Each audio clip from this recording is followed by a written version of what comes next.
All right, so I was going to record this video last night, but I was pretty tired. I've been going pretty ham with this game, so I wanted to wait until I was a little more awake to do this. But funny enough, I woke up this morning to a tweet from Arc Raiders trying to clarify some of this this event, whatever you want to call it.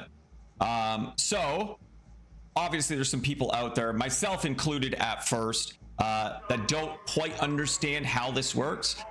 They didn't fully break down all the details of this mode, but I figured I'd do a video and kind of have a look at that. So we're talking about trials. So at level 15, you unlock trials. So you come in here to your Raider den and you click on trials, and you're going to see this, right? So essentially it's a set of challenges to try and complete, I believe, every week. And you're going to get a new set of trials every week to try and accomplish and get a certain amount of points with. With that, there are a bunch of ranks, all the way from rookie, tryhard, wildcard, daredevil, hotshot, and then finally Cantina Legend.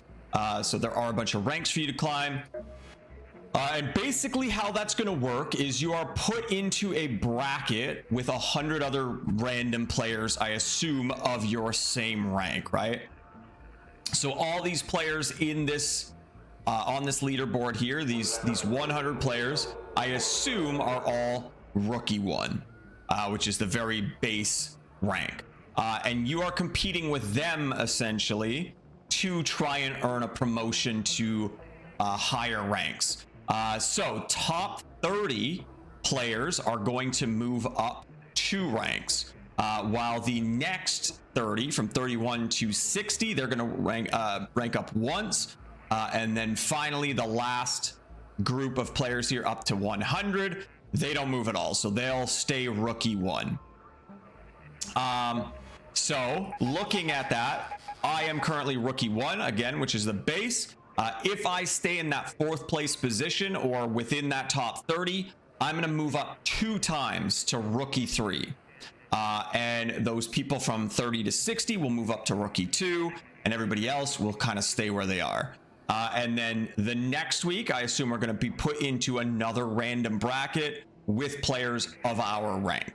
And we'll go on for 42 more days. I assume the seasons are going to probably be like 60 days, 42, kind of, I guess 45 if you count a few days ago, whatever. But I assume because the game launched at whatever time, it wasn't the full season. But if they did like a 60-day season, it would kind of line up with the expedition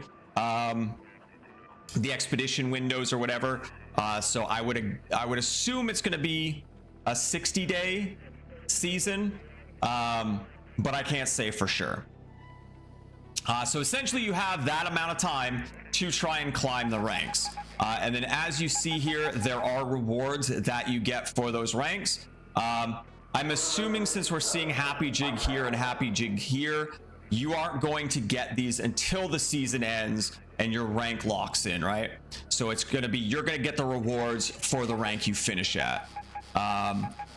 So yeah, all the way up to Cantina Legend, you'll get a whole bunch of stuff, including that Happy Jig again. So yeah, that all leads me to believe that we're not going to get the rewards till the end of the season. But either way, you have 42 days to try and get to Cantina Legend if you care about that. But we'll explain how this works now, because I think this is where most of the confusion came from. These challenges here, so we have a Damage Hornet, Search First Wave Husks, whatever. These are not your like lifetime, daily, any of that. These are singular raid only. You go into one raid, you have to achieve if you want to do 3 stars or higher points, you have to do it all within one raid. If you die, you lose all those points.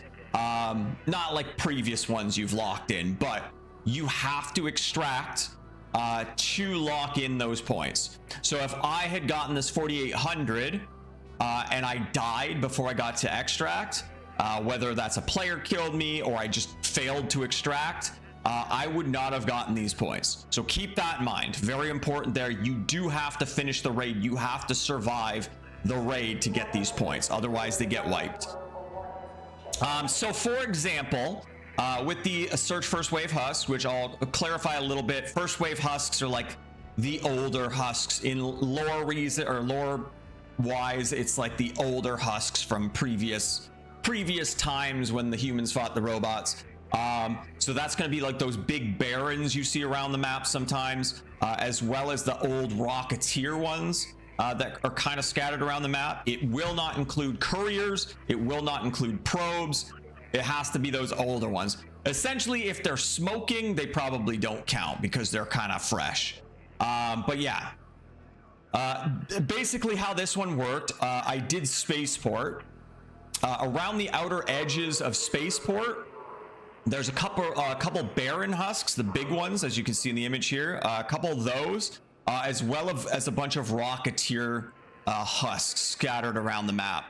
So I just kind of ran around there. Each search gave me 400 points. And you don't have to be the one to breach and then search. You can just come along one that somebody's already opened and search it, and you'll get the points. Similar to how you can just get XP, free XP from searching corpses or whatever that you find along the way that somebody else has left there. You will get XP from that. This, you'll get the same. You'll get those points. If it's something like a search for the first wave husks or even the supply drop thing, as long as you search it, you'll get those points.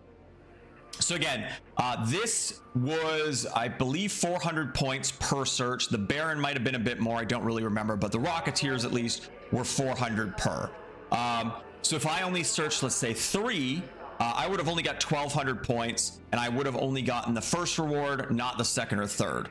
I wouldn't be able to then run another run and do another 3 to get to the next reward. I have to do it all in one.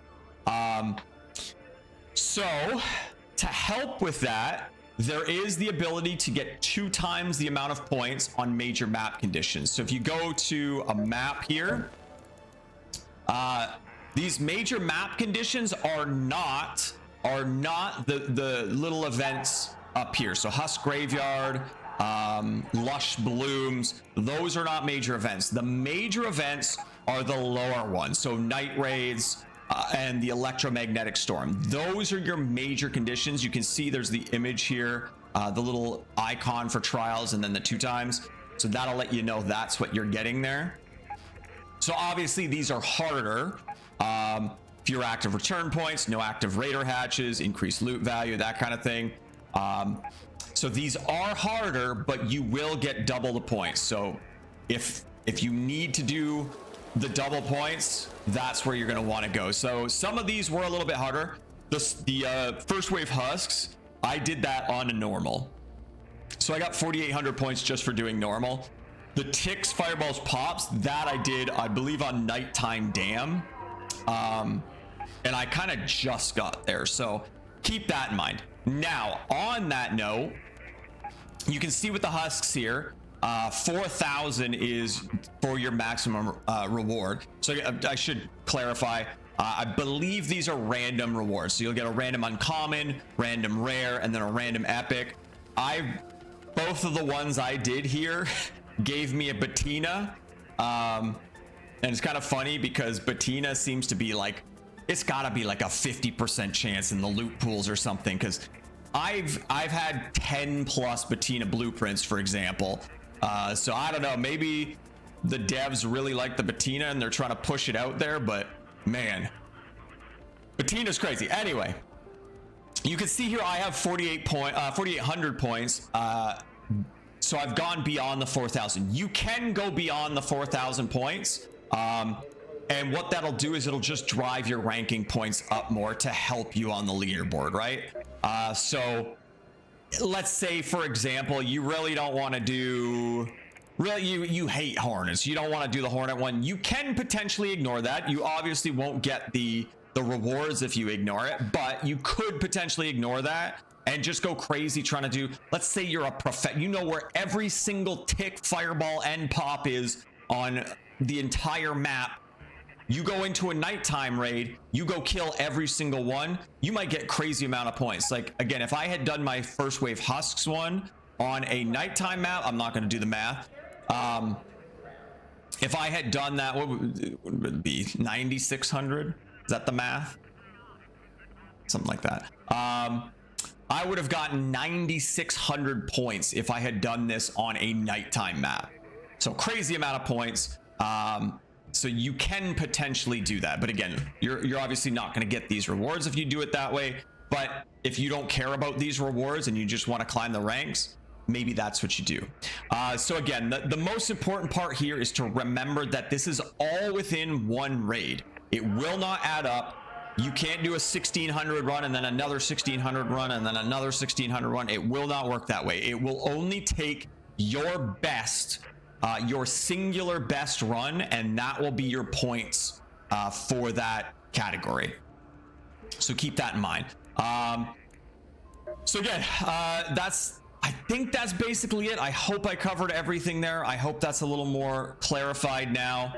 But yeah, if you care about this, if you care about climbing these ranks or whatever, again, you got 42 days to try and get all the way up to Cantina Legend to get all the stuff. But yeah, hopefully that clarifies things. Yeah, that's gonna do it for me. Thank you so much for watching. I'll catch you all in the next one.